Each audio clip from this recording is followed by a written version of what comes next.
Bismillahirrahmanirrahim. Assalamualaikum warahmatullahi. Jangan difoto, Ana jangan difoto. Kapan minta izinnya Ana difoto coba? Antum ada minta izin Ana foto dulu? Saat Ana foto antum masa ada?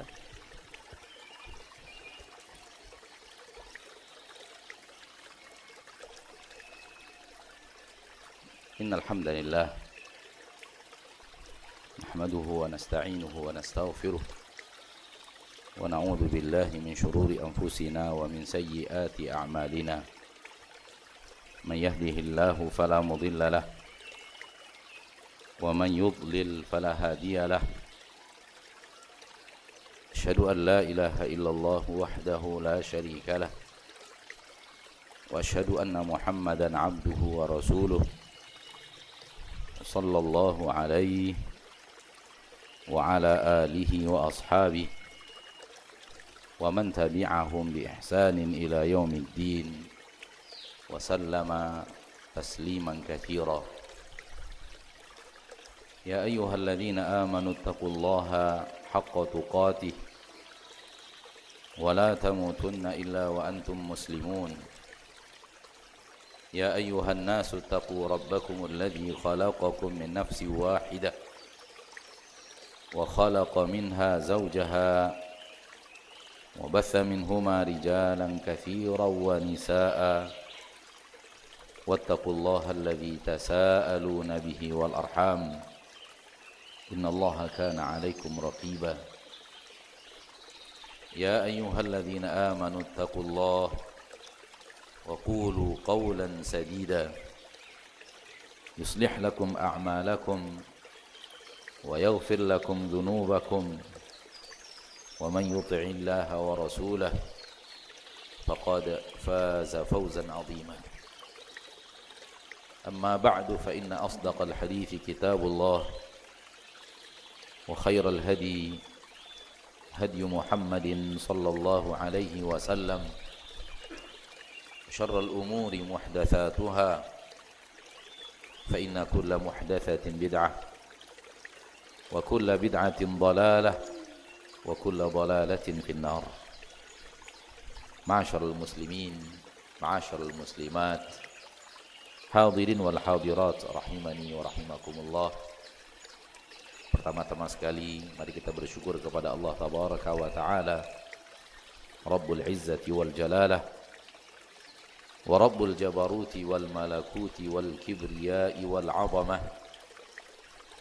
atas segala limpahan rahmat dan nikmat yang Allah tabaraka wa taala senantiasa curahkan kepada kita setiap hari di dalam kehidupan kita di permukaan bumi ini.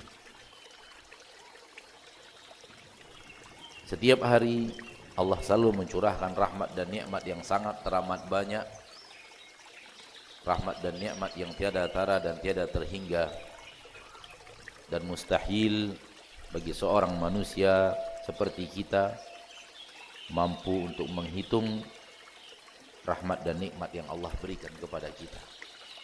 Sebagaimana yang Allah katakan di dalam Al-Quran, wa in ta'uddu ni'matallahi la tuhsuha. Kalau kalian menghitung-hitung nikmat Allah tabaraka wa ta'ala yang Allah berikan kepada kalian, la tuhsuha, kalian tidak akan sanggup untuk menghitungnya secara keseluruhan. Sebahagiannya mungkin, tapi secara keseluruhan diketahui semuanya, dihitung semuanya, akan sanggup kalian. Ini kata para ulama menunjukkan bahwa rahmat dan nikmat Allah yang Allah berikan kepada kita adalah rahmat dan nikmat yang sangat teramat banyak, sehingga manusia mustahil untuk bisa mengetahui secara keseluruhan dan menghitung secara keseluruhan. Namun yang aneh bin ajaib adalah kita yang diberikan oleh Allah rahmat dan nikmat yang sangat teramat banyak itu kok merasa tidak banyak ya? Kok merasa sedikit? Harusnya ketika Allah mengatakan saking banyaknya rahmat dan nikmat yang Allah berikan kepada kita, maka rahmat dan nikmat itu tak terhitung. Harusnya kita pun merasakan rahmat dan nikmat yang tak terhitung itu. Ketika Allah mengatakan saking banyaknya tak terhitung, harusnya sangat kita rasakan banyaknya. Namun aneh bin ajaibnya manusia, banyak yang hidup merasa sedikit. Dan mungkin salah satunya diantaranya adalah kita yang hadir, mungkin ya, saya hanya mengatakan mungkin salah satunya diantaranya adalah kita yang hadir di majelis ini. Mungkin ikhwan atau akhwat, Allahu alam, saya hanya mengatakan mungkin, tidak berani mengatakan pasti ada. Mungkin diantaranya adalah kita merasa mana dia yang banyak itu, kok nggak nampak, kok nggak kelihatan, kok nggak terasa.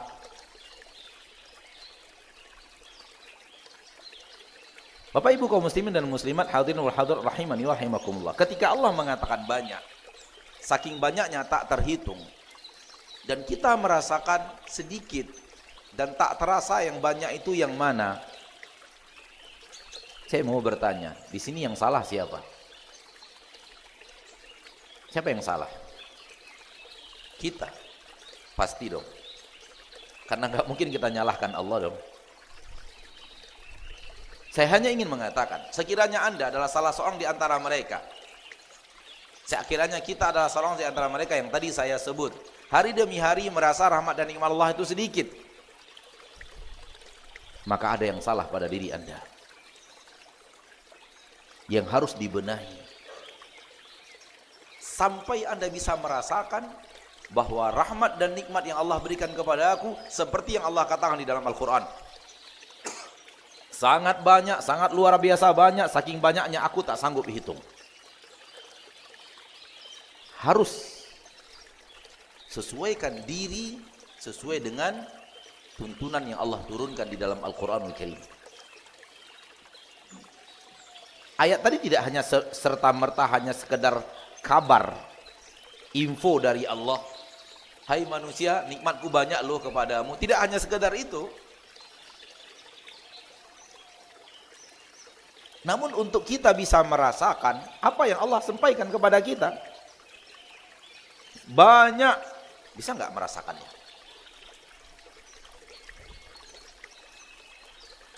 Banyak manusia hidup, muslim dan muslimah, dia tahu ayat ini. Ayat ini sudah dia ketahui dari puluhan tahun yang lalu. Namun seiring dengan dia mengetahui ayat itu pun, sampai sekarang dia tidak merasakan banyak dan besarnya rahmat dan nikmat Allah itu.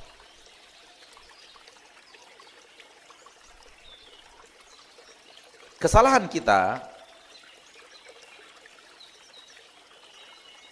ketika kita menyepelekan rahmat dan nikmat Allah yang besar, dan ketika kita membesar-besarkan rahmat dan nikmat Allah yang tidak terlalu besar. Rahmat yang tidak terlalu besar kita besar-besarkan, dan rahmat yang besar kita sepelekan. Saya mau bertanya, ada uang milik seseorang nominalnya 1 triliun rupiah. Banyak atau tidak? Banyak atau tidak? Banyak. Baik. Sekiranya dengan uang 1 triliun rupiah itu orang ingin membeli jantung yang engkau miliki, mau jual? Mau jual? Atau perlu waktu untuk sholat istikharah? Hah? Gak mau jual? 1 triliun loh Pak, gak sedikit itu uang, kata antum banyak tadi. Gak mau jual? Oke. Kalau gak mau jual, dia pindah, gak jadi nawar jantung, karena antum gak mau jual, dia mau membeli paru-paru, mau jual? Enggak juga. Yakin? Kenapa antum gak mau jual?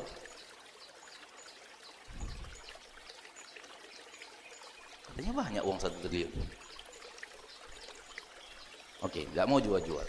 Dia mau beli tulang antum semuanya. 1 triliun diambil semua tulangnya. Mau jual? Gak mau. Pahit. Kalau dia 1 triliun yang diambil lidah, mau gak?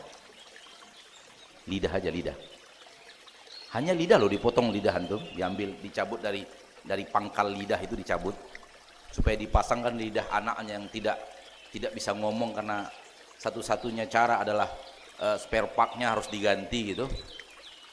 Dibeli spare partnya dari antum, operasi, ambil dari pangkal lidah itu, dari awal-awal tumbuhnya lidah, kemudian dipasangkan di lidah anaknya supaya anaknya bisa berbicara. Kira-kira mau enggak dibeli lidah antum 1 triliun rupiah? Enggak mau juga. Oh, ini perlu istikharah ini. Kayaknya enggak bisa ngomong dapat uang 1 triliun masih mending lah ini. Kalau saya sebagai orang yang berakal enggak mau. Saya sebagai orang normal enggak mau. Saya hanya ingin mengatakan, ada sebuah nikmat Allah yang tidak seberapa besar. Namanya uang 1 triliun rupiah, tak seberapa besar. Saking tak besarnya, untuk membeli lidahmu nggak bisa. Apalagi membeli jantung. Apalagi membeli paru-paru. Saya tanya lagi, 1 triliun itu besar apa kecil? Masih besar juga lagi. Masih besar juga lagi. Besar mana 1 triliun dari jantung antum? Besar mana 1 triliun dari paru-paru antum?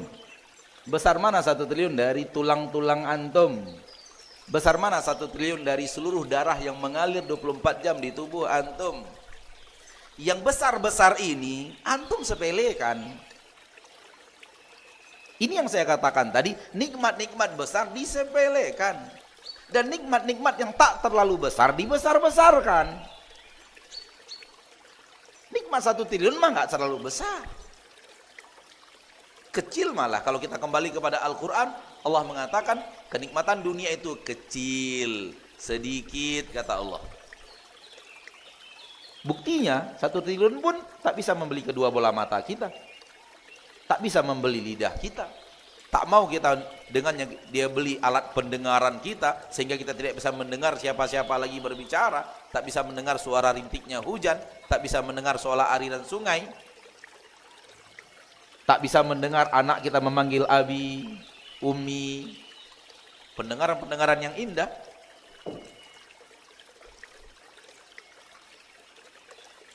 Tak bisa lagi mendengar istri mengatakan kepada kita, I love you my honey, misalnya. Hilang seluruh kenikmatan-kenikmatan itu dengan hanya 1 triliun. Campakkan 1 triliun itu. Untuk apa 1 triliun kalau kita tidak bisa mendengar suara anak kita? Tak bisa mendengar suara azan, tak bisa mendengar suara imam yang suaranya indah, bacaan Al-Qur'annya bagus, makhrajnya benar, gunnahnya benar, mad dan qasarnya benar, dan suaranya pun suara emas, diberikan oleh Allah anugerah kepadanya. Saya mau tanya lagi, 1 triliun besar? Taubat sudah kayaknya. Ini yang benar. Kalau kita bisa melihat seperti yang Allah katakan, kenikmatan dunia itu sedikit, berarti sudut pandang kita sudah benar terhadap dunia. Agar apa? Agar kita besarkan yang sebenar-benarnya besar. Mata ini besar, lisan ini besar. Saking besarnya Allah sebut di dalam Al-Quran, alam naj'al lahu ainain wa lisanan wa syafatain. Tidakkah aku telah ciptakan untukmu 2 mata, 1 lisan dan 2 bibir? Dalam surat apa itu? Al-Balad. Ya, dalam surat Al-Balad. Surat Al-Balad enggak panjang. Bukankah kami telah ciptakan untukmu wahai manusia 2 bola mata, 1 lisan, 2 bibir. Allah kalau menyebut sesuatu di dalam Al-Quran, itu pertanda nikmat-nikmat besar. Namun kita tidak pandang dia sebagai nikmat-nikmat besar. Ini kesalahan kita. Kita kerdilkan yang besar-besar. Dan kita besar-besarkan yang tak seberapa besar. Yang kita besar-besarkan itu pun kita nggak punya. Ini yang jadi masalah. Sudahlah kita besar-besarkan, tak pula punya. Kalau dia besar-besarkan dan dia punya, masih mending lah itu. Dia besar-besarkan 3 triliun, dia punya 3 triliun itu. Dia anggap besar ini. Kata, lumayan lah. Ini udahlah besar 3 triliun. Yang kau punya berapa? Lumayan Ustaz, 500.000. 2 kali kena ya.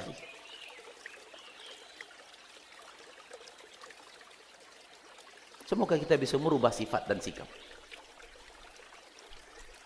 Nikmat-nikmat Allah yang Allah berikan kepada kita dalam bentuk kesehatan, dalam bentuk organ-organ tubuh bagian luar, mata, telinga, lisan, kaki, tangan, kulit, rambut,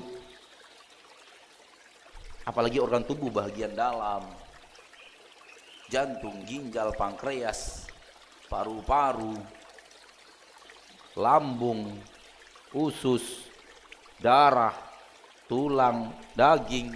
Nah, itu bukan nikmat yang sepele. Nikmat-nikmat besar yang sering kita remehkan. Dan kita tidak anggap sebagai nikmat besar anugerah Allah yang Maha Pengasih, lagi Maha Penyayang. Kalau kita melihat Al-Qur'anul Karim, Allah selalu berbicara 3 nikmat digandeng-gandeng satu. Digandeng dalam satu redaksi. Nikmat pendengaran, nikmat penglihatan, dan nikmat hati. Wa ja'alna lahum sam'an wa absaran wa af'idah. Kami ciptakan untuk mereka pendengaran, kami ciptakan untuk mereka penglihatan, kami ciptakan untuk mereka hati. Wala taqfu ma laysa laka bihi ilm, inna sam'a wal basara wal fuada kullu ulaika kana anhu mas'ula. Jangan ikuti sesuatu yang kamu tidak ada ilmu tentangnya. Pendengaran, penglihatan, hati akan Allah mintai pertanggungjawaban di akhirat.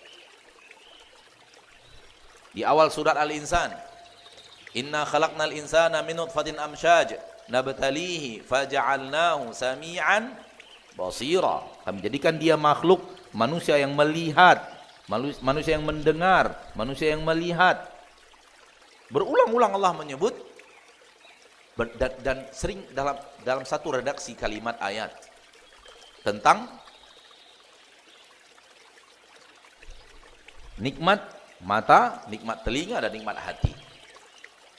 Ada di dalam Al-Quran Allah berfirman di awal surah Al-Baqarah ketika Allah berbicara tentang orang kafir, summun, bukmun, umyun, fahum la yarji'un. Di dalam ayat ini Allah bicara pendengaran, Allah bicara penglihatan, Allah bicara lisan, dan Allah bicara hati. Pertanyaannya, di mana Allah bicara hati dalam ayat ini? Summun. Apa arti summun? Tuli. Bukmun. Apa arti bukmun? Bisu. Umyun. Apa artinya umyun?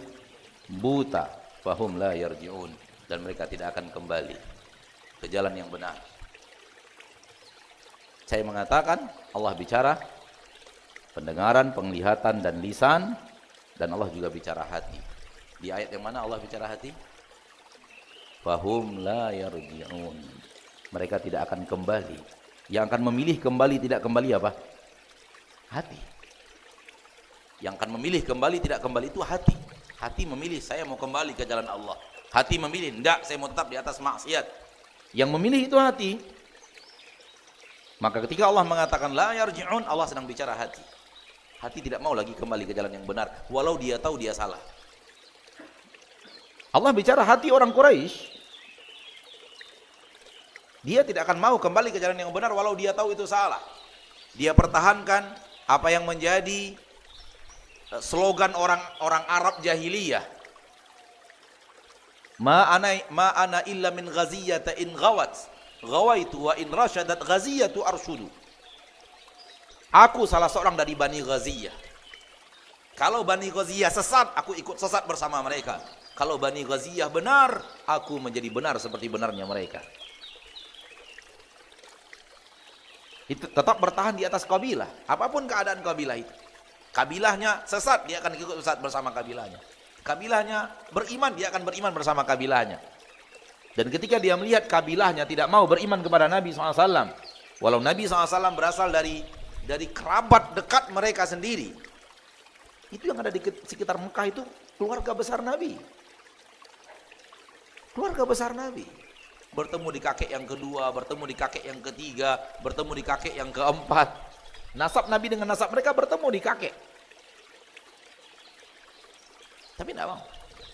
Kamu Bani Hashim, kami Bani Abdi Manaf. Kamu Bani Hashim, kami Bani Abdi Syams. Padahal ketemu secara tali nasab ketemu. Kerabat, enggak. Kamu Bani Hashim, saya enggak. Kalau keluarga suku saya tidak beriman, maka tidak beriman. Fahum la yarji'un. Dan Allah tahu mereka tidak akan kembali ke jalan yang benar, walau tahu sudah berada di atas jalan yang salah. Orang Quraisy tahu benar mereka salah. Akan tetapi kondisi ketika mereka menjabat, kondisi ketika mereka di atas angin dari sisi finansial, membuat mereka melecehkan dan meremehkan Nabi kita tercinta Muhammad sallallahu alaihi wasallam. Mereka mengatakan, siapa yang paling banyak hartanya? Kita atau Muhammad? Siapa yang paling banyak pengikutnya? Kita atau Muhammad?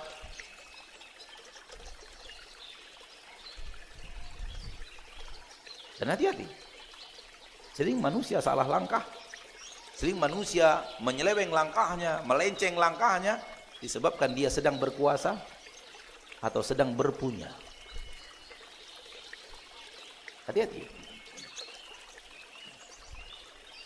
Tidak semua manusia pasti. Akan tetapi hati-hati. Karena biografi dari sejarah manusia dimulai dari kaumnya Nabi Nuh sampai kaum Nabi Muhammad seperti itu. Sallallahu alaihi wasallam.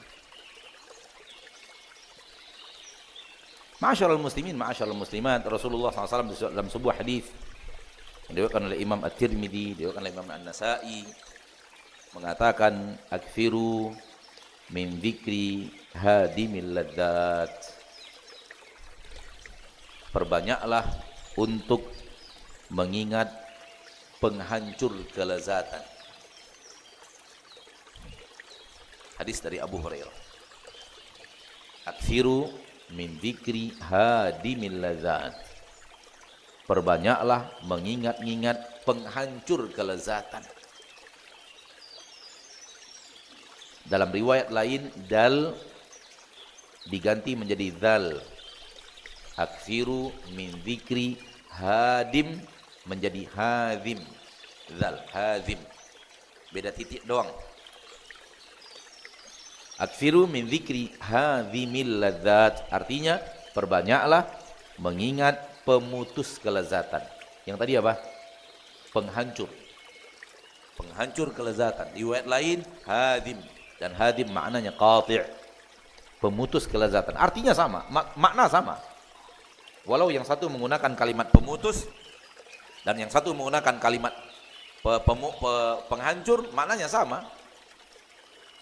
Penghancur kenikmatan, kelezatan, pemutus kedaratan adalah al-maut, kematian.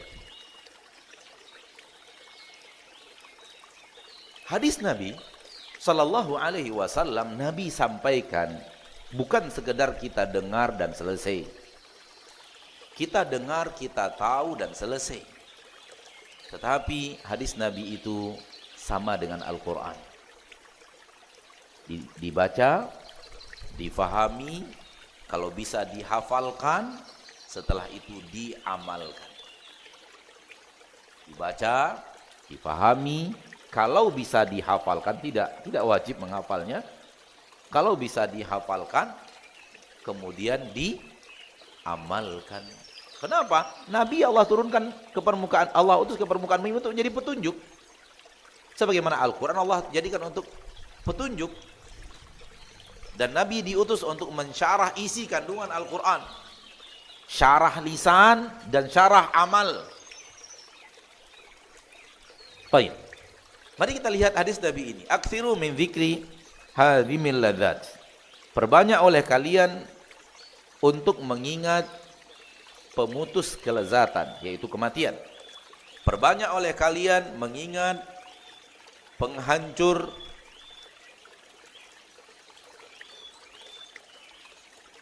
kenikmatan, yaitu kematian. Pertanyaan berikutnya adalah, apa yang selalu banyak kita ingat setiap hari?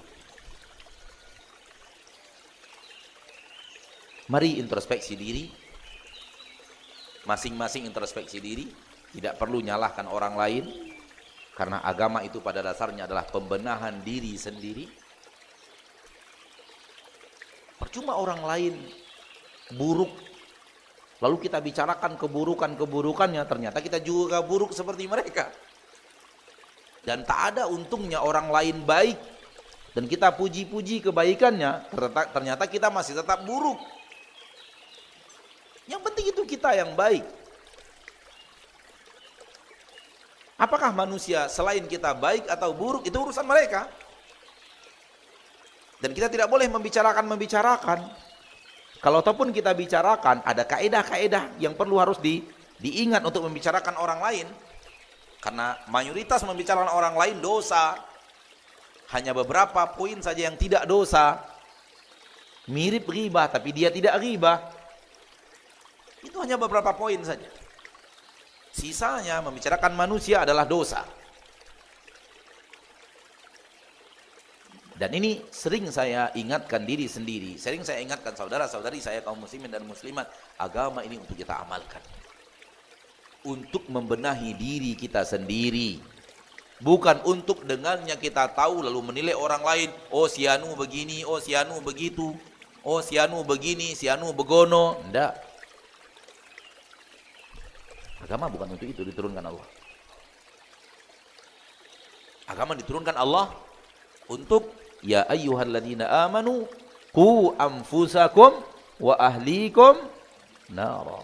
Hai orang-orang yang beriman, jaga dirimu, jaga keluargamu dari api neraka. Agama untuk ini. Untuk kita menjaga diri kita, setelah tahu kita amalkan, setelah dengar kita amalkan, setelah tahu itu dilarang kita tinggalkan, setelah itu tahu itu diperintah, apalagi perintahnya wajib, kita langsung laksanakan. Kalau tahu itu perintahnya adalah perintah namun tidak wajib, kita usahakan untuk kita laksanakan. Kita usahakan untuk kita bisa menjalankannya. Dan cara terbaik menjalankan yang sunat bagaikan yang wajib. Ini banyak yang tidak paham ini di sini. Menjalankan ibadah sunat kalau bisa bagaikan yang wajib, bagaikan. Apa itu? Tak ditinggal lagi. Kalau dia pegang, saya ingin puasa Senin. Kalau bisa, setiap Senin puasa. Senin puasa, Senin puasa, Senin puasa, Senin puasa sampai mati. Atau dia ambil Senin Kamis. Saya ingin puasa Senin Kamis. Senin Kamis puasa, Senin Kamis puasa, Senin Kamis puasa sampai wafat. Begini cara mengamalkan yang sunat yang benar. Apabila kita mentelisik kehidupan para sahabat. Manakala kita telusuri kehidupan para sahabat, maka kita menemukan cara mereka mengamalkan yang sunat seperti ini. Bagai mengamalkan yang wajib. Mereka tahu itu sunat, tapi bagai mengamalkan yang wajib. Kata Ummu Salamah, semenjak saya mendengar 12 rakaat rawatib dari lisan Rasul, tak pernah lagi aku tinggalkan sampai sekarang. Dan aku berharap sisa dari usiaku tetap menjalankannya.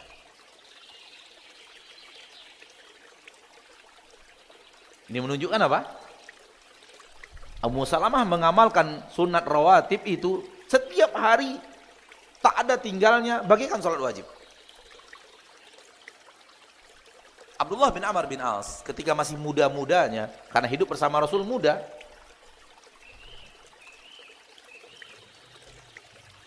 lacinya buka sendiri, bahaya ini. Enggak, hanya guyon aja. Memang buka sendiri, tapi saya pernah tidur di Tanjung Pinang, ke ibu kota Kepulauan Riau, di sebuah hotel di sana. Malam-malam lacinya buka. Nah, saya antara tidur dan tidak tidur. Kami tidur berdua, satunya lagi Prasojo namanya, sudah tidur, sudah ngorok, tinggal saya sendiri. Antara tidur dan tidak tidur, laci terbuka. Terbuka. Perasaan kita apa? Mungkin longgar lah gitu. Coba cek, tutup, tarik keras Pak.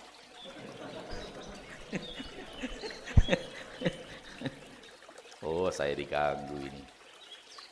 Saya coba lambaikan tangan ke arah toilet, lalu saya katakan, halo men. Ya gitu.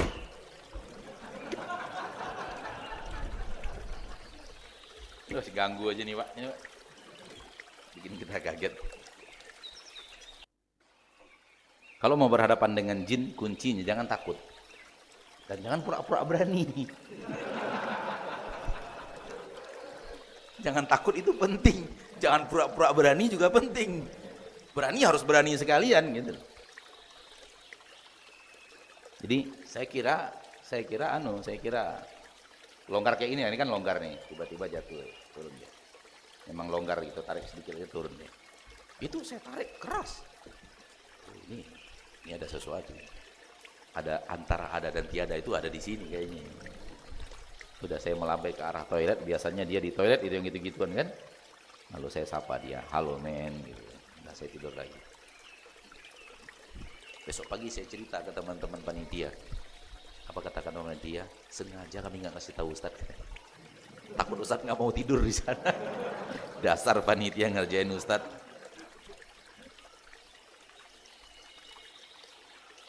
Sampai di mana tadi? Ya. Cara mengamalkan ibadah yang sunat adalah lakukan terus bagaikan ibadah wajib. Abdullah bin Amr bin As, muda-mudanya sedang bersama Nabi, khatam Al-Quran sekali sehari. Kata Nabi, jangan. Nabi memanggil Abdullah bin Amr bin As, jangan wahai Abdullah bin Amr bin As. Jangan, cukup khatamkan Al-Quran sekali 3 bulan. Ketika dikatakan sekali 3 bulan, Abdullah bin Amr bin As protes. Ini protesnya para sahabat Pak. Protes kenapa disuruh mundur dengan mengatakan, ana atiku aktsara min dzalik ya Rasulullah. Kenapa? Aku mampu lebih daripada itu. Ini protes yang benar. Disuruh ngangkut 2 batu bata saja. Kenapa harus 2? Saya mampu 20 gitu loh.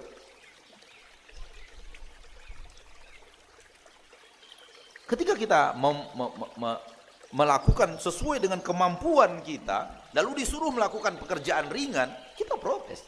Saya mampu mencari ibadah lebih daripada itu, kenapa saya ditugaskan hal-hal kerdil dan kecil gitu loh maksudnya. Protes yang benar, bukan protes menyalahkan dan protes tak setuju, tapi menunjukkan bahwa saya lebih mampu lebih daripada itu ya Rasul. Diturunkan oleh Rasul, diturunkan sampai khatamkan Al-Quran sekali 3 hari, 3 hari sekali, dan tidak ada yang lebih daripada itu. Ketika Nabi sudah berikan kunci mati, tak ada yang lebih daripada itu.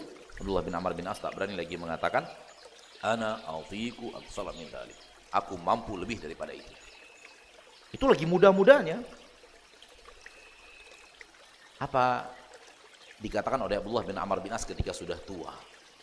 Kata beliau, andai dulu aku terima tawaran Rasul. Disyarah oleh para ulama termasuk Imam Ibnu Hajar tentang kalimat beliau ini. Kata Ibnu Hajar, Abdullah bin Amr bin As selalu menjaga 10 juz sehari, 10 juz sehari, walau sekarang beliau sudah tua, kegiatan banyak, aktivitas mengajar banyak, dan waktu mepet, dan kekuatan mudanya sudah hilang, berganti dengan kepapaan orang tua gitu loh. Tapi tak mau mundur dari 10 juz satu hari, walau berat. Sehingga berandai-andai sekiranya dulu terima tawaran Rasul. Artinya ketika saya terima dulu 1 kali sebulan, mungkin gak seberat yang sekarang. Namun karena saya minta kepada Rasul dan bertahan 3 hari sekali khotamnya, maka beliau bertahan terus sampai meninggal dunia. Kalau kita kan ibadah sunat kita ala kadarnya Pak, sekenanya, sesemangatnya gitu. Kalau lagi semangat, iya. Kalau lagi tidak semangat, tinggalkan. Repotnya, enggak semangatnya lebih banyak ini. Enggak semangatnya lebih banyak daripada semangatnya gitu. Tak begitu cara para sahabat mendidik diri mereka Para salafus saleh mendidik mereka untuk ibadah sunat. Ya. Maka saya katakan, ketika tahu kebenaran datang dari Al-Quran dan hadis bahwa itu harus ditinggalkan, tinggalkan. Ketika itu perintah, kalau yang wajib langsung laksanakan. Kalau yang sunat, lakukan bagaikan ibadah wajib sesuai kemampuan. Dan cara seperti itulah yang harus kita lakukan, dan kita bertahan seperti itu terus sambil mengingat kematian, seperti hadis-hadis Nabi SAW yang tadi kita bacakan, mengingat kematian, dan mungkin saja besok kita mati, besok kita mati, besok kita mati, sambil menjaga kondisi ini. Inilah hari-hari yang harus kita lalui menanti datangnya kematian. Kenapa? Karena kematian itu ya kadang-kadang dia datang pakai tanda-tanda, tapi tak mesti pakai tanda-tanda. Alangkah banyaknya orang yang malam ini bersama kita, berdiskusi bersama kita, hari ini dia berbicara bersama kita, besok wafat. Ada beberapa orang, ya, termasuk Ustadz kita Harmen Halim rahimahullah. Hari ini hari Ahad kita bertemu dengan beliau di acara sebuah walimahan. Beliau sedang lagi batuk pilek, biasalah batuk pilek, masih bercanda, masih diskusi bersama kita di hari itu, hari Ahad. Senin Kamisnya kita dengar berita beliau sudah dipanggil menghadap Allah. Senin paginya di waktu awal-awal duha, sekitar jam 7-an, jam setengah 8 pagi, beliau dipanggil menghadap Allah Subhanahu wa taala. Padahal waktu itu seorang ustadz senior di Pekanbaru sedang dioperasi di Malaka, operasi ginjal. Kita menanti kabarnya, ini ustadz ini selamat gak operasi ginjalnya? Kalau gak selamat, meninggal ustadz ini. Ternyata yang meninggal ustadz lain, yang ustadz itu sampai sekarang masih hidup. Jadi kematian kadang datang tiba-tiba dan mendadak. Oleh karena itu seorang muslim diperintahkan oleh Nabi SAW untuk selalu bersiap.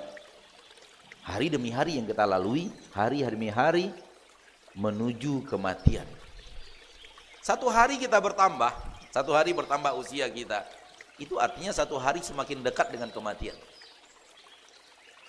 Satu hari bertambah dekat dengan kematian. Apalagi 1 tahun bertambah, berarti 360 hari atau 365 hari dalam hitungan Masehi, kita semakin dekat dengan kematian.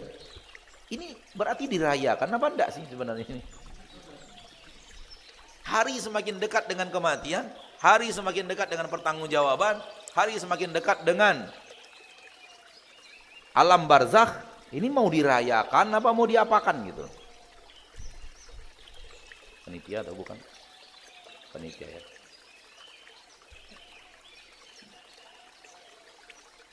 Jadi hari demi hari kita untuk menuju kematian itu. Kita nggak tahu nih. Saya memiliki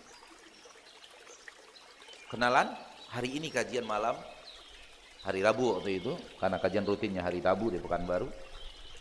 Dia bersama kita, pulang dari pengajian, insiden, ditabrak dari belakang oleh sebuah sepeda motor berkecepatan tinggi, dan kemudian masuk rumah sakit, dan tidak keluar rumah sakit kecuali hanya namanya saja, digotong dalam bentuk jenazah. Artinya habis kajian sudah, itu pertemuan kita terakhir dengan dirinya. Oleh karena itu kita harus selalu mengamalkan hadis Nabi SAW, ingat kematian. Ingat kematian maksudnya bukan ingat-ingat gitu saja. Ingat kematian maksudnya adalah kita bersiap-siap dipanggil Allah dalam kondisi kita yang baik. Itu maksud ingat kematian. Tak sekedar ingat, bukan. Ya. Seperti kita ingatlah orang tua Anda, ingat orang tua Anda. Maksud ingat orang tua apa? Doakan orang tua. Kalau orang tua sekira-kira belum dapat hidayah sunnah, doakan hidayah sunnah. Kalau sekiranya sudah dapat hidayah sunnah, doakan wafat husnul khatimah. Kalau ada keperluan-keperluan beliau, kirimkan biaya untuk itu. Kan gitu? Telepon beliau, apa kabar, bagaimana keadaan, seperti itu. Ingat orang tua itu maksudnya. Aplikasi dari ingat itu apa? Esensi daripada ingat orang tua itu apa? Hal yang sama dengan kematian. Ingatlah kematian. Karena hari demi hari kita menuju kematian itu. Dan Allah mengatakan wa ma tadri nafsun bi ayyi ardin tamut. Setiap jiwa tidak akan pernah tahu, setiap yang bernafas tidak pernah tahu di bumi mana Allah akan mewafatkan dirinya. Apalagi zaman kita sekarang ini. Zaman kita sekarang ini zaman yang kematian mendadak banyak. Salah satu ciri-ciri hari kiamat kecil adalah banyaknya al-mautul mufaji, kematian yang datang seketika. Ketika orang mendengarkan, ditambah sedikit 5 menit sebelum azan kita memandangkan insyaallah taala. Ketika orang mendengarkan hadis Nabi banyaknya kematian mendadak, orang hanya berasumsi penyakit yang membawa kematian mendadak. Jantung, terutama jantung ya. Ini juga jantung orang sekarang banyak yang tidak sehat. Sehingga ketika serangan jantung itu datang, dia benar-benar jauh dari penanganan medis, atau tempat dia berada jauh dari tempat para ahli dan pakar kesehatan yang bisa menangani kasus-kasus emergensi, akhirnya wafat. Ya. Itu juga banyak, memang kejadiannya banyak di zaman kita. Tapi yang saya katakan adalah tak hanya itu loh. Tak hanya itu. Nabi mengatakan kematian mendadak. Nabi tidak mengatakan kematian mendadak gara-gara jantung. Enggak. Nabi hanya mengatakan kematian mendadak. Alangkah banyak kematian mendadak tiba-tiba. Diguncang oleh Allah. Berapa yang wafat sekali di pagi hari itu di Aceh? Mendadak semua kan? Mendadak semua, lagi happy-happynya, lagi senang-senangnya, lagi berolahraga, lagi bersantai ria, lagi berlibur, lagi mati seketika. Saya nggak tahu berapa angkanya sudah. Dan mustahil untuk tahu angka secara pasti. Saking banyak. Itu kematian mendadak semuanya. Palu. Berapa kematian mendadak seketika. Dan tidak hanya itu. Mudik. Mudik, Pak. Berapa kematian mendadak mudik coba? Tak tanggung-tanggung loh kematian mendadak waktu mudik. Itu bisa, angkanya bisa mencapai ribuan meninggal dunia. Hah? Peristiwa apa? Oh, tol Brebes ya. Saya nggak mengikuti. Saya hanya mengikuti anunya saja. Informasi-informasi bahwa banyak sekali yang meninggal pas mudik. Tabrakan, ini itu, sakit di jalan, kemudian semua itu mendadak, meninggal mendadak. Ya. Kecelakaan pesawat, kecelakaan sepeda motor walaupun bukan mudik. Ledakan tabung gas, ledakan apa, semua itu menuju kepada kematian mendadak. Karena kalau kecelakaan kendaraan di zaman Rasul paling patah-patah. Iya loh, kendaraan di zaman Rasul apa? Onta. Kalau ada kecelakaan kendaraan di zaman Rasul paling patah-patah. Amat jarang yang kecelakaan itu kemudian meninggal, jarang sekali. Ada yang meninggal, ada kisahnya. Yang jatuh dari kuda meninggal itu ada. Kenapa dia jatuh dari kuda bisa meninggal? Kepala duluan patah gitu. Itu ada. Bahkan sedang berhaji bersama Rasulullah SAW, tiba-tiba ada seorang sahabat kecelakaan, jatuh dari kudanya dan kepala duluan lalu patah itu batang lehernya, meninggal dunia dalam keadaan berihram. Dan ketika setelah dimandikan, kata Nabi SAW, jangan tutup kepalanya. Dan jangan berikan dia parfum wangi-wangian. Kan kalau mayat diberikan wangi-wangian, kan kalau mayat ditutup sampai kepala-kepalanya, kata Nabi SAW, jangan tutup kepalanya. Dan jangan berikan dia wangi-wangian, kata Nabi SAW. Kuburkan dalam keadaan berbaju ihram itu, tanpa wangi-wangian, tanpa tutup kepala. Fa innahu yub'atsu yaumal qiyamati mulabbiya. Dia di akhirat akan dibangkitkan Allah dalam keadaan bertalbiyah. Orang lain bangkit dari alam barzakh kebingungan, dia bertalbiyah, labbaik Allahumma labbaik. Allahu Akbar. Jadi kalau nanti kita bangkit di akhirat, kita pasti bangkit di akhirat nih. Kita semua pasti bangkit di akhirat, nggak boleh ragu. Nampak orang bangkit dalam bertalbiyah, itu dia orangnya. Wafat dulu dalam keadaan sedang berihram. Jadi kematian mendadak itu aneka penyebabnya di zaman kita banyak sekali. Sekali gedung patah, coba lihat. Gedung patah. Berapa yang meninggal? Apa namanya? Tambang rubuh gitu. Berapa yang sekali yang meninggal? Jadi kematian mendadak itu sangat banyak. Terutama yang sering terbang baik pakai pesawat. Itu antara dia dan kematian tinggal sedikit konsleting listrik gitu. Maka heran kalau orang di atas pesawat masih bisa maksiat itu, heran kita lihatnya, Pak. Iya. Kadang-kadang berbuat maksiat di atas pesawat mau pergi umroh lagi. Pak maksudnya? Sengaja pilih pesawat paling bagus bernama Emirates. Kenapa? 600 channel bisa dilihat. Ya, 600 channel. Yang olahraganya, yang ininya, yang filmnya beraneka ragam. Mau film yang model apa? Yang India, yang Indonesia, yang action, yang cinta-cintaan, yang ketawa-ketawa, itu semua lengkap. Disengaja pilih itu untuk berbuat maksiat di atas pesawat, nonton orang-orang yang tidak berhijab. Dan itu kita saksikan sendiri di atas pesawat orang pada buat maksiat. Padahal antara dia dan kematian tinggal sedikit konsleting listrik mati. Tapi begitu diguncang oleh Allah pesawatnya, Allahu Akbar, Allahu Akbar, Allahu Akbar. Kenal juga sama Allah Mas Yan rupanya. Baik, mari kita bersiap untuk menuju kematian, karena semua kita pasti akan mati. Yang tidak bersiap nyesal. Yang tidak bersiap nyesal. Ayat-ayat di dalam Al-Quran tentang kematian banyak sekali. Namun waktu kita terlalu singkat untuk itu.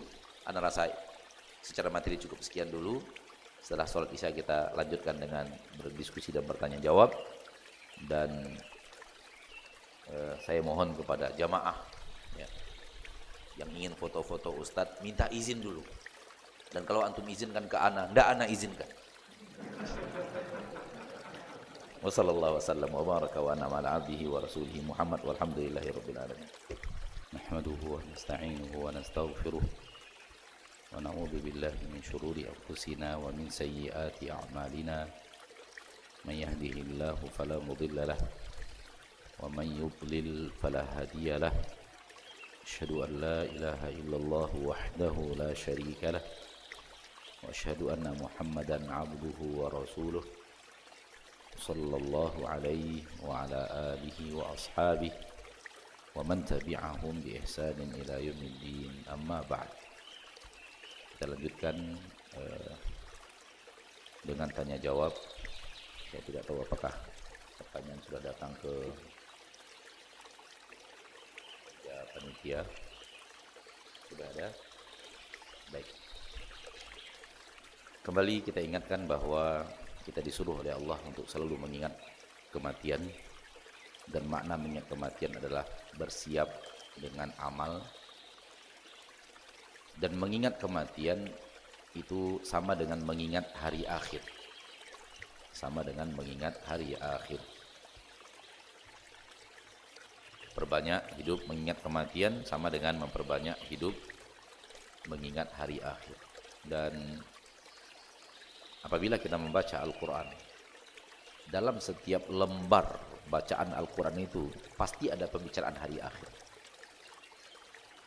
Takkan ada satu lembar bacaan Al-Quran tanpa di dalam satu lembar itu Allah bicara tentang hari akhir. Jadi kalau kita membaca Al-Quran dan kita memahami apa yang kita baca, itu Allah ingatkan kita terus tentang hari akhirat. Boleh jadi Allah ingatkan tentang kematian. Setelah kematian Allah mengingatkan di mana kita mengingat amal kita, perbuatan baik, perbuatan buruk kita ingat. Atau Allah bicara tentang keadaan orang-orang yang mendapatkan catatan di tangan kanan, apa yang dia katakan, bagaimana yang mendapat catatan di tangan kiri, apa yang dia katakan. Atau Allah bicara surga, Allah bicara neraka, Allah bicara tentang al-hisab, hari berhisab, Allah bicara tentang timbangan yaumil mahsyar. Jadi beraneka ragam variasi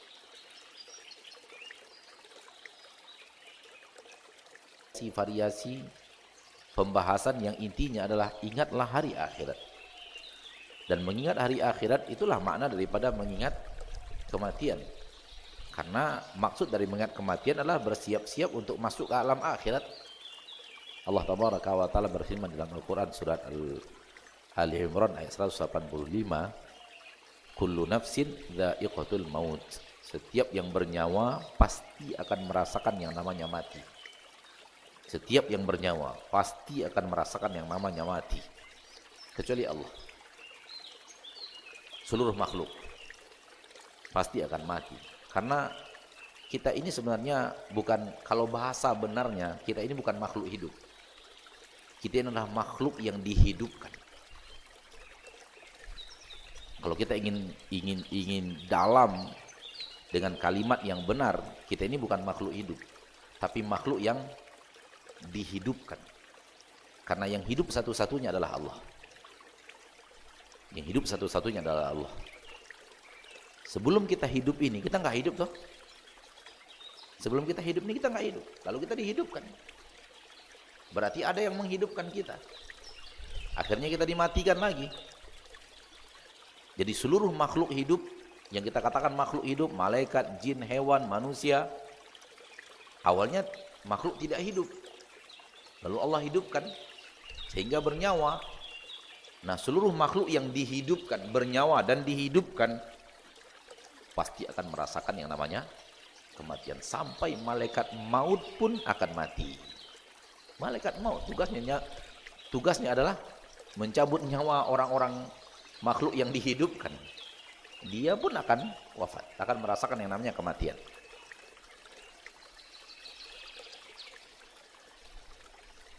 Kullu nafsin dha'iqatul maut wa innama tuwaffawna ujurakum yaumal qiyamah. Dan akan diberikan kepada kalian ganjaran dari apa yang kalian amalkan pada hari kiamat. Ini maksud mengingat kematian. Seluruh yang makhluk hidup pasti mati, pasti merasakan kematian. Kalau hanya sampai di situ saja, tidak ada artinya. Kenapa? Karena semua manusia beriman dengan adanya kematian. Tak ada manusia hidup di permukaan bumi ini tak yakin adanya kematian. Tak ada.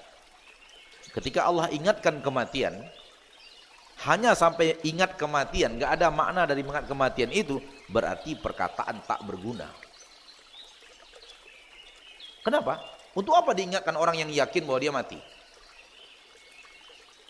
Tapi maksud daripada mengingat kematian adalah ayat setelahnya. Kalian mati, namun setelah kematian itu bukan berarti habis, bukan arti selesai. Setelah kematian itu, terima ganjaran dari amal perbuatan sebelum mati. Wa innama tuwaffawna ujurakum, akan diberikan kepada kalian ganjaran-ganjaran amalan kalian. Kalian beramal baik, ganjarannya baik. Beramal buruk, amalannya buruk. Hati-hati berbuat baik, hati-hati berbuat buruk, ganjarannya buruk loh. Semangatlah beramal baik, ganjarannya baik. Ini maksud daripada mengingat kematian. Akan diberikan kepada kalian ganjaran amal kalian pada hari kiamat. Maka makna mengingat kematian adalah memperbanyak amal saleh dan bersiap-siap untuk datangnya kematian yang mungkin saja datang mendadak. Seperti yang tadi kita bicarakan di akhir. Oleh karena itu, jauhi kebiasaan lupa kematian. Jauhi kebiasaan lupa akhirat. Lupa kematian, lupa akhirat, satu dalam bahasa kita Indonesia apa namanya, mata uang itu apa istilahnya, dua sisi mata uang ya, dua sisi mata uang. Ingat kematian, ingat akhirat, maknanya sama. Orang yang lupa akan kematian, lupa akhirat, dia seolah-olah di pintu hatinya itu dia tulis selamat datang iblis. Karena iblis hanya akan berhasil memberikan was-was, bisikan-bisikan di hati manusia untuk mengajak orang itu berbuat maksiat di saat orang tersebut tidak ingat kematian, di saat orang tersebut tidak ingat hari akhirat. Kalau dia ingat hari akhirat, dia sedang menutup pintu dari iblis. Semakin kuat dia ingat akhirat, semakin pintu itu tertutup rapat dan iblis akan sulit untuk membukanya. Namun ketika dia tidak ingat kematian, ketika itulah Pintu besar sedang dia siapkan. Akhirnya apa? Akhirnya masuklah maksiat A, maksiat B, maksiat C, maksiat D, terus semakin lama majelisnya maksiatnya makin banyak. Semakin panjang nongkrongnya maksiatnya makin banyak. Hampir nggak ada orang duduk sekarang 2 jam, 3 jam nongkrong bicara akhirat, itu nggak ada. Nongkrong ya, bukan duduk di majelis taklim loh. Yang kayak gini kan nggak bisa disebut nongkrong ini. Ini duduk menimba ilmu, bermajelis taklim. Ini namanya majelis taklim, bukan nongkrong. Tapi kalau orang nongkrong, benar-benar nongkrong 2 jam, 3 jam, coba perhatikan. Masuk maksiat 1, maksiat 2, maksiat 3, maksiat 4, maksiat 5, entah berapa maksiat yang terjadi setelahnya. Maka hati-hati dengan kehidupan tak ingat-ingat akhirat atau tak ingat-ingat kematian. Wallahu a'lam. Kita lanjutkan dengan menjawab pertanyaan, lebih kurang setengah jam insyaallah taala. Kita coba cari dulu pertanyaan sesuai dengan materi. Sekiranya habis pertanyaan sesuai materi, baru kita ambil pertanyaan yang tak sesuai materi.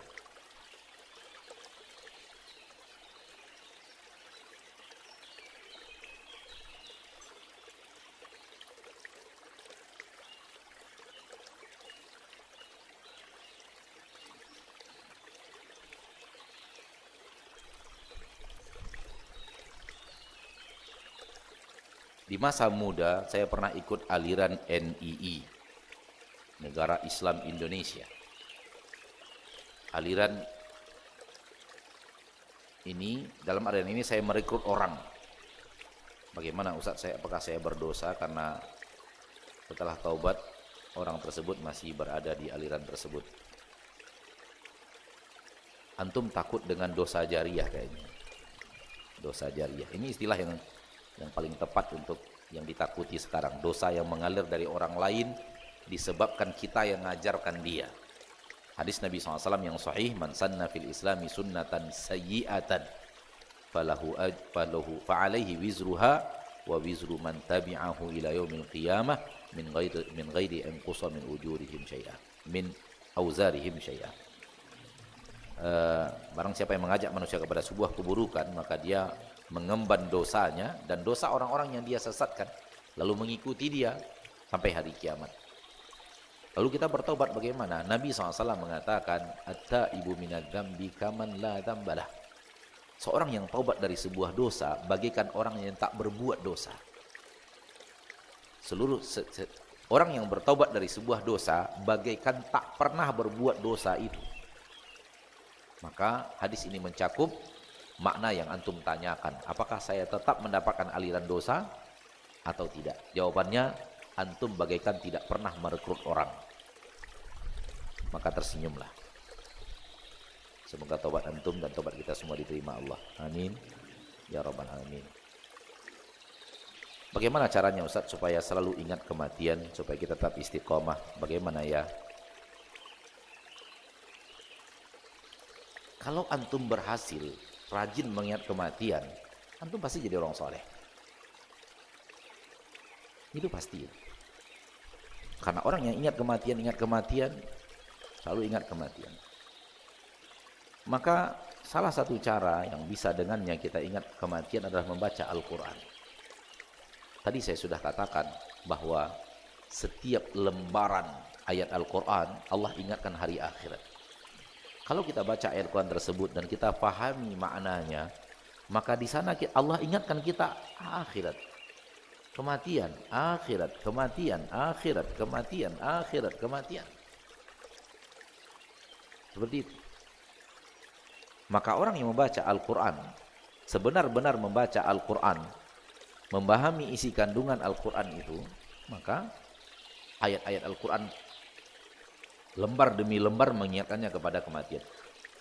Satu surat tadi yang dibaca oleh imam kita tadi saja, di rakaat yang pertama dan kedua, itu di dalamnya belasan ayat bicara akhirat. Belasan ayat bicara akhirat.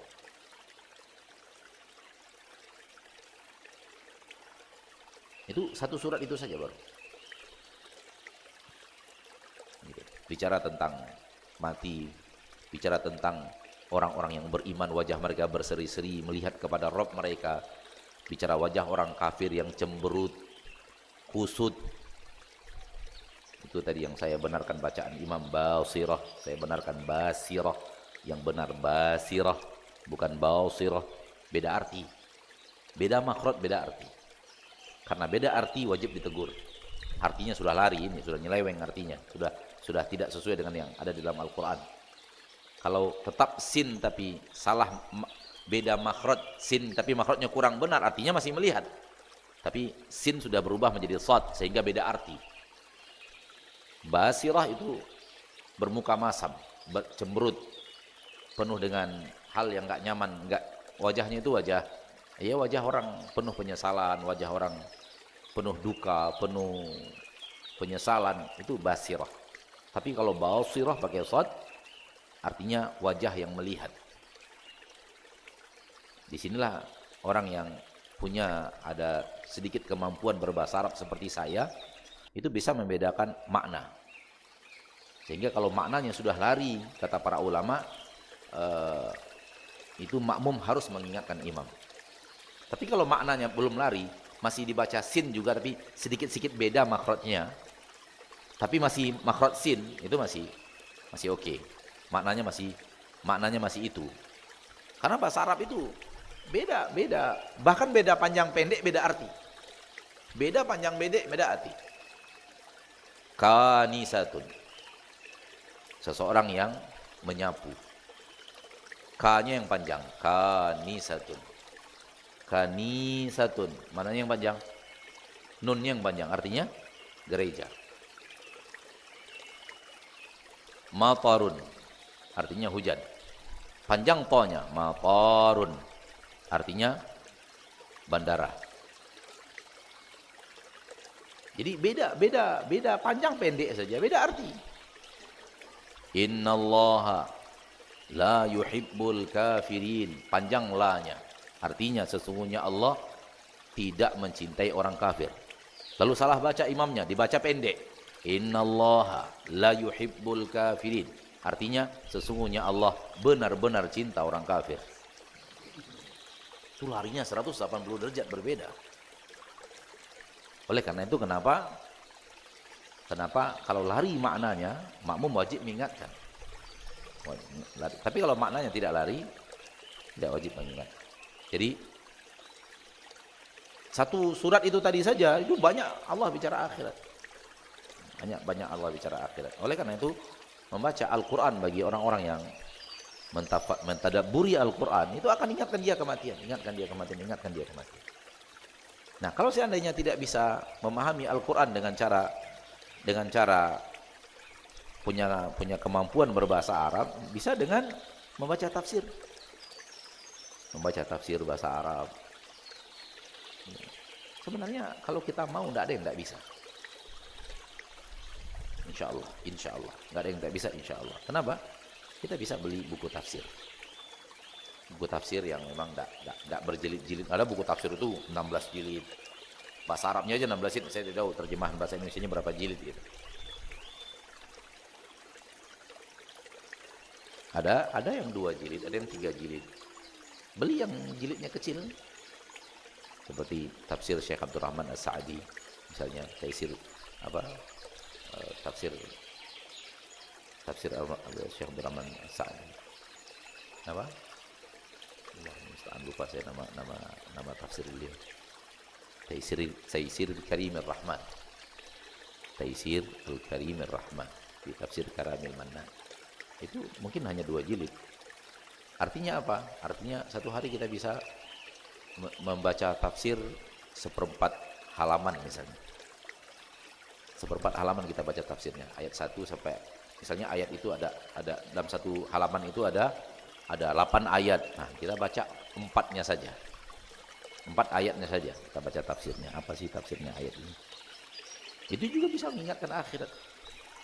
Kalau hanya 1/4 setengah halaman dan tafsirannya ya mungkin butuh waktu 15 menit, 20 menit per hari. Bisa insyaallah ta'ala. Siapa yang mengatakan tidak bisa? Karena Allah itu telah memudahkan agamanya. Nabi mengatakan inna dina yusr, agama ini mudah. Kemudian juga bisa dengan membaca buku-buku para ulama bicara tentang hari kiamat. Miliki juga buku-buku tentang bicara tentang hari kiamat. Baca, tamat, baca lagi, tamat, baca lagi, tamat, baca lagi. Semakin rajin baca, itu biasanya kita-kita yang sudah berumur ini, kalau rajin baca, ingat, oh kayaknya ini isinya ini, isinya ini, isinya ini. Walaupun tak khusus untuk menghafal gitu. Tapi karena kita diberikan pemahaman, memahaminya lebih tajam, maka kekuatannya adalah memahami. Oh isinya ini. Diulang-ulang bacaan kitab itu. Karena kebiasaan kita sekarang baca beli buku rajin, bacanya malas. Gitu. Terus banyak-banyak dengarkan tausiah ustadz-ustadz, terutama yang berhubungan dengan kematian. Kalau kita mau tak satu jalan ke surga, bukan ke sana. Tak satu jalan ke surga. Jangan ikuti kebiasaan orang, Pak. Nah, iya, ngapain? Kenapa harus kota itu yang disebut? Mendingan tak satu jalan ke Madinah kita buat. Kita ganti kalimat itu dengan kota Nabi kita tercinta sallallahu alaihi wasallam. Sama dengan kita menyebut burung masjid. Ya, harus kita ganti. Siapa yang mau gantinya kalau enggak kita coba? Siapa yang mau gantinya kalau enggak kita orang Islam? Siapa yang mau ganti nama itu? Kenapa kita harus terikut sebuah nama yang mengarah kepada makna yang tidak baik? Ayo kita mulai merubah kalimat itu di lisan, minimal di lisan kita, nggak mau lagi menyebut itu. Kalau menyebut nama burungnya burung masjid gitu. Dia muslim loh, Pak. Dia bertauhid itu burungnya. Sementara yang satunya syirik. Nggak connect antara burungnya dengan namanya. Kalau dia bisa protes deh. Kenapa aku dinisbatkan seperti ini oleh orang-orang ini? Sama dengan harta rampasan perang. Umat Islam tidak datang untuk merampas. Dan itu sudah terbiasa, karena sudah terbiasa menerjemah dengan rampasan perang. Ada makna yang salah, ada makna yang aneh dalam makna itu. Kenapa kita tidak terusik dengan makna itu? Tidak terusik dengan kalimat itu. Saya terusik dengan kalimat itu. Harta rampasan perang. Ya apa? Umat Islam pergi merampas gitu kan, makna merampas kan enggak enak itu. Maka kita ganti harta hasil perang. Kalau perang menang ada hasilnya. Hah? Pampasan itu apa? Pampasan itu artinya apa? Harta rampasan perang diganti pampasan perang. Pampasan perang itu artinya apa? Kalau nggak ada arti untuk apa, Pak? Diganti dari ada makna yang kurang baik kepada sesuatu kalimat, nggak ada artinya sama sekali. Nah, kita ganti dengan makna yang benar. Makna yang benar adalah harta hasil perang. Sehingga tak ada makna rampas-merampas.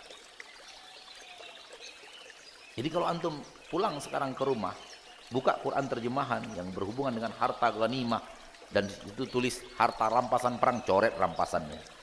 Hasil. Boleh nggak nyoret itu? Boleh nggak? Itu nyoret Al-Quran nggak?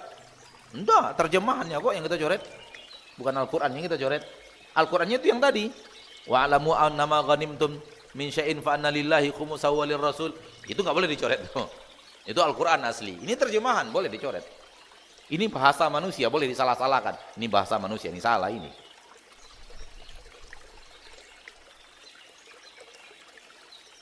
Jadi saya termasuk yang sering mengajak merubah kalimat rampasan perang menjadi hasil perang. Karena apa? Karena rampasan itu ada makna yang tidak nyaman gitu. Umat Islam tidak disuruh untuk pergi merampas. Nah,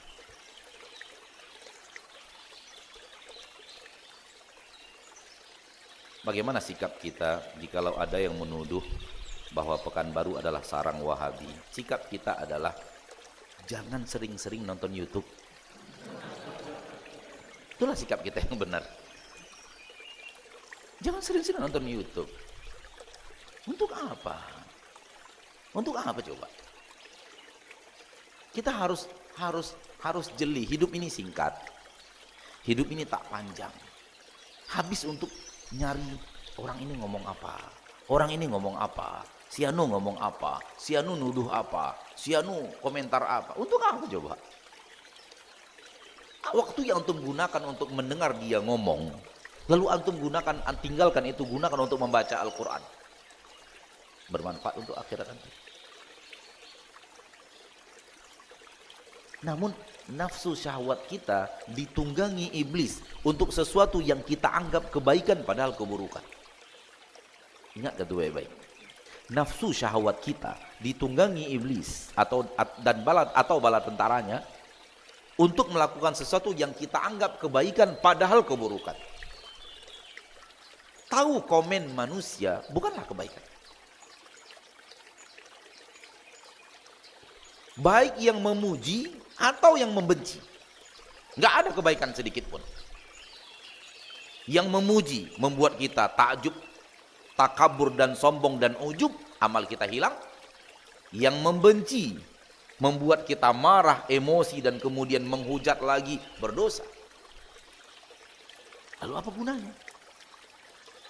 Kata para ulama, jangan sibukkan diri kita dengan berita manusia. Sibukkan diri kita dengan berita dari pencipta manusia. Jangan sibukkan diri kita dengan berita manusia. Sibukkan diri kita dengan berita dari pencipta manusia. Ini Al-Quran ini. Sibukkan diri kita dengan berita dari langit. Mana lebih berharga? Berita dari Jember apa berita dari atas arsy? Mana lebih mulia coba?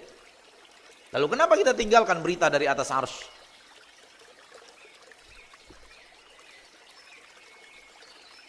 Ada kesalahan dalam pola hidup kita. Namun kita merasa benar. Nyari orang ini bilang apa, orang ini bilang apa. Begitu dapat, kurang ajar, sebarkan di grup WhatsApp. Hei fulan, itu bukan agama. Nabi tidak pernah nyuruh gitu-gituan. Lalu kemudian apa? Komen. Sudah di-share, tolong komen teman-teman. Untuk apa? Dipuji orang membuat kita melayang-layang, dicaci orang membuat kita sakit hati dan gerah. Dua-duanya nggak ada yang benar. Dua-duanya membuat iblis datang. Lalu untuk apa? Sibukkan diri dengan sesuatu yang iblis nggak bisa dekat, nggak bisa mendekat. Al-Quran, baca Al-Quran, iblis nggak bisa mendekat. Baca tafsirnya, iblis nggak bisa mendekat. Kita faham hidup ini harus bagaimana. Yang menyibukkan diri dengan berita manusia tak punya karya. Dan yang tidak menyibukkan diri dengan berita manusia akan berkarya. Dan saya katakan ini real, kenyataan. Saya baru menyadari. Padahal kalimat ini sudah kita dengar dari para ahli ilmu di saat kita dulu belajar dan duduk di majelisnya mereka. Duduk kita, bertamu kita ke rumah beliau dan bertanya ke rumah beliau. Dan beliau mengatakan, yang sibuk dengan berita manusia tak akan berkarya. Hilang karyanya. Outputnya itu hilang gitu. Dia tidak berbuat sesuatu. Namun ketika dia tidak sibukkan diri dengan berita manusia, maka dia akan memiliki sesuatu pekerjaan yang sedang dia serius mengerjakannya. Sehingga lahir karya-karya ilmiah, lahir buku-buku, lahir ini dari dirinya, keluar dari dirinya sesuatu yang bermanfaat untuk umat. Itu kita dengarkan dulu ketika masih kuliah. Sekarang kita baru mengerti makna aplikatifnya. Apalagi bersentuhan dengan kebiasaan kita dan bersentuhan dengan diri kita mungkin. Ya.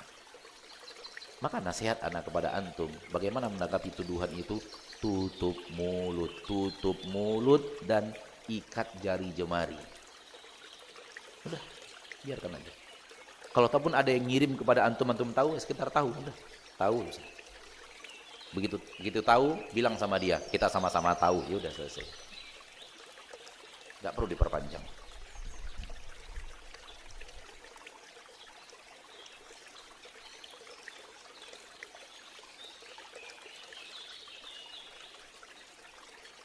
Meninggal dengan penuh rasa takut Allah akan menghukum dan menyiksanya. Apakah meninggal dalam kondisi baik atau buruk, Ustaz? Pinter antum bertanya ya. Sampai orang lain nggak kepikiran gitu untuk bertanya seperti itu. Meninggal dalam kondisi yakin Allah akan azab dia, Allah akan hukum dia. Ini baik atau buruk? Saya tidak mengatakan husnul khatimah atau su'ul khatimah. Saya tidak mengatakan, saya tidak bicara itu. Karena saya juga tidak tahu apakah ini su'ul khatimah atau husnul khatimah. Tapi yang saya tahu adalah meninggal itu harus dalam keadaan husnudzon kepada Allah. Harus dalam keadaan husnudzon kepada Allah. Karena ada sebuah hadis Nabi SAW mengatakan, orang mukmin ketika diberikan kabar gembira di saat dia meninggal, fa ahabba liqa Allah, maka dia mencintai pertemuan dengan Allah. Fa ahabballahu liqa'ah, maka Allah pun mencintai pertemuan dengan dirinya. Orang kafir ketika diberikan kabar buruk dan kabar petaka, kariha liqa Allah, dia pun membenci pertemuan dengan Allah. Fa karihallahu liqa'ah, Allah juga benci ingin bertemu dengannya. Oleh karena itu di saat kematian yang terbaik adalah husnudzon, berhusnudzon kepada Allah Subhanahu wa taala. Itu yang benar, cara wafat yang benar seperti itu. Namun apakah cara seperti ini ketika dia wafat dalam seperti ini akankah dia dapat su'ul khatimah? Anda enggak tahu. Anda tidak sampai ilmu Anda untuk memutuskan apakah su'ul khatimah atau husnul khatimah. Karena sifat ini bagaikan pedang dengan dua mata. Bagaikan pisau dengan dua mata. Mata yang pertama buruk, mata yang pertama kedua baik. Kenapa? Karena sifat takut kepada adab Allah juga kebaikan. Sifat takut kepada adab Allah juga apa? Kebaikan. Allah berfirman, walladzina hum min adzabi rabbihim musyfiqun. Orang-orang yang hidup di permukaan bumi takut akan azab Allah. Jadi bagaikan dua pisau dengan dua mata yang sama-sama tajam, sehingga saya tidak tahu pasti ini ke arahnya kemana. Silahkan tanya kepada ustaz-ustaz yang lain yang lebih mumpuni, semoga beliau ada jawaban. Tapi yang jelas bukan begini cara orang mukmin dianjurkan untuk wafat. Cara dianjurkan untuk wafat adalah husnudzon. Berhusnudzon, Allah akan terima ibadah kita, Allah akan beginikan kita, Allah akan ampuni kita, seperti itu. Wallahu a'lam.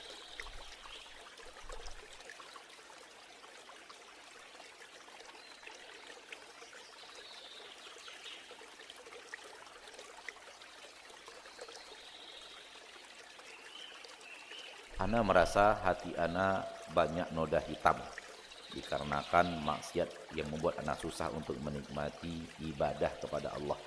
Solusinya bagaimana, Ustaz? Antum yang bertanya pasti tahu solusinya. Antum yang bertanya pasti tahu solusinya. Karena antum tahu kenapa, berarti antum tahu solusinya sudah. Kalau antum hanya bertanya, Ustaz, hati ana sekarang susah untuk beribadah, Ustaz. Mungkin anak akan menjawab, oh mungkin antum ada maksiat gitu ya. Mungkin antum durhaka ke orang tua, mungkin antum pandangnya tak terjaga atau lisannya tak terjaga. Mungkin anak jawab gitu. Tapi antum mengatakan, Ustaz, saya banyak berbuat maksiat sehingga banyak titik hitam di hati saya, membuat saya tidak susah untuk menikmati ibadah. Apa solusinya, Ustaz? Untuk apa antum tanya? Antum tahu kok. Antum tahu sudah. Itu yang menyebabkan antum tidak bisa ibadah dengan baik, tidak bisa menikmati ibadah. Berarti tahu dong solusinya apa? Solusinya tinggalkan itu. Apa yang antum tahu dari titik hitam yang antum kerjakan itu tinggalkan, supaya titik hitamnya tidak nambah. Kemudian gempur dengan taubat, gempur dengan istighfar, supaya titik hitamnya berubah menjadi titik putih, hilang. Fa in huwa naza'a wastaghfara suqila qalbuh. Kalau dia tinggalkan maksiat itu, dia minta ampun kepada Allah, dibersihkan lagi hatinya itu. Antum aneh, Ustaz, saya banyak makan nasi hari ini, membuat saya kenyang. Solusinya gimana ya Ustaz untuk kedepannya gitu. Untuk apa nanya lagi? Jawabannya sudah ada di pertanyaan antum itu gitu loh.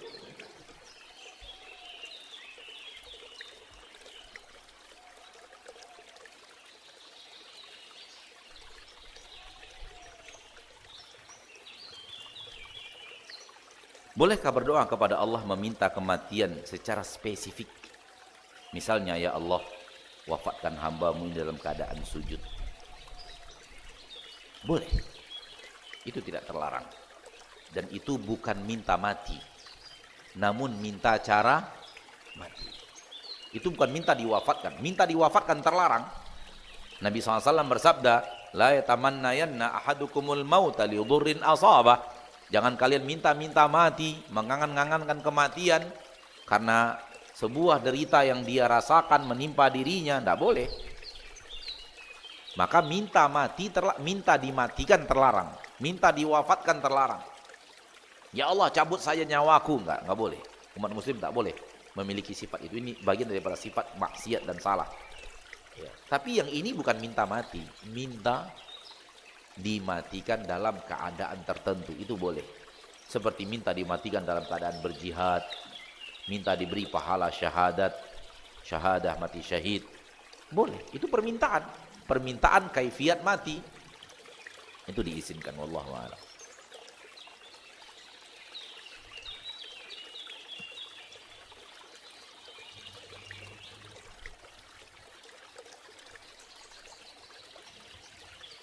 Berdosakah suami jika lebih memilih bersama adik dan ibunya dan meninggalkan anak istri hanya karena tidak mengizinkan istrinya untuk menuntut ilmu sesuai dengan sunnah?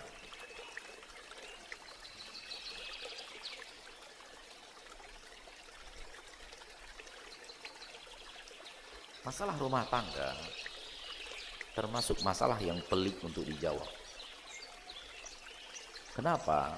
Karena rumah tangga biasanya punya masalah yang tumpang tindih. Biasanya begitu. Dan sering sekali kita temukan dalam pertanyaan-pertanyaan seputar rumah tangga bahwa si penanya bertanya sesuai kebutuhan dia bertanya.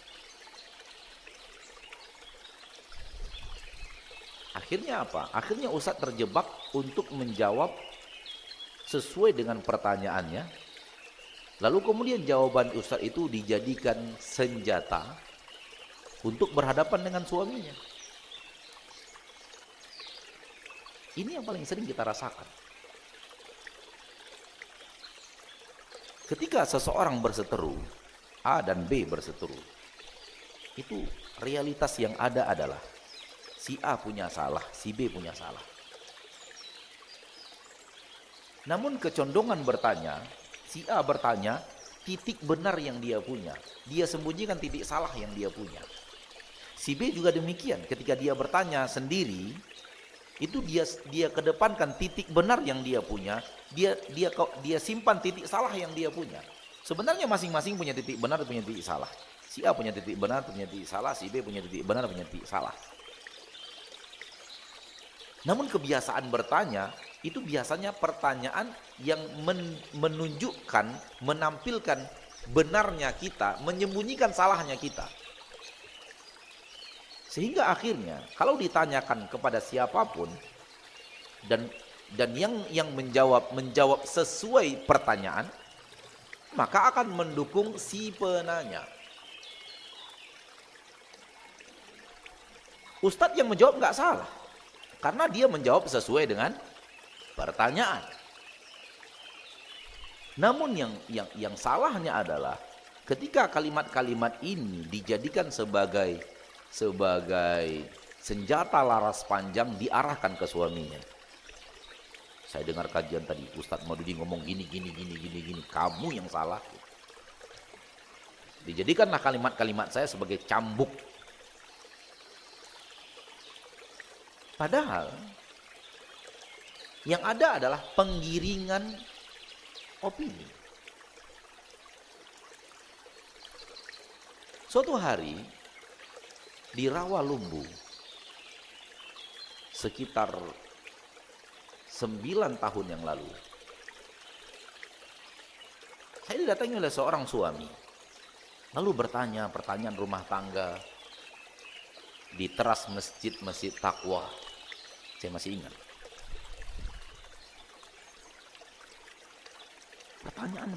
Pertanyaannya mengarahkan kepada titik rumah tangga bahwa yang salah suami istrinya.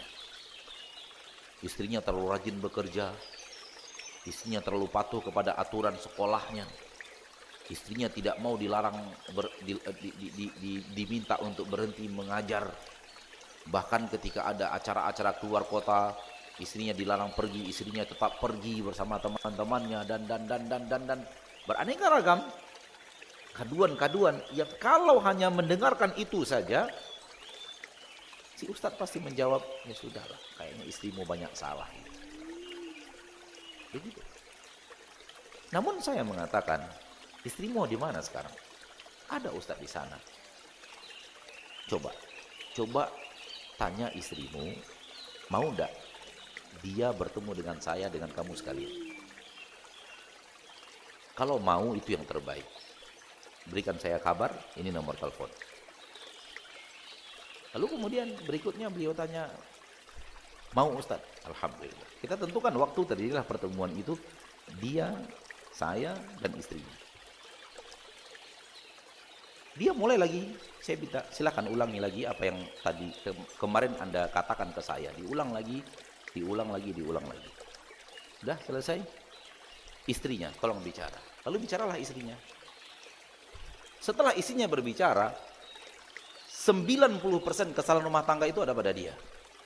Si suami yang bertanya. Coba lihat. Kalau enggak 90%, 85%.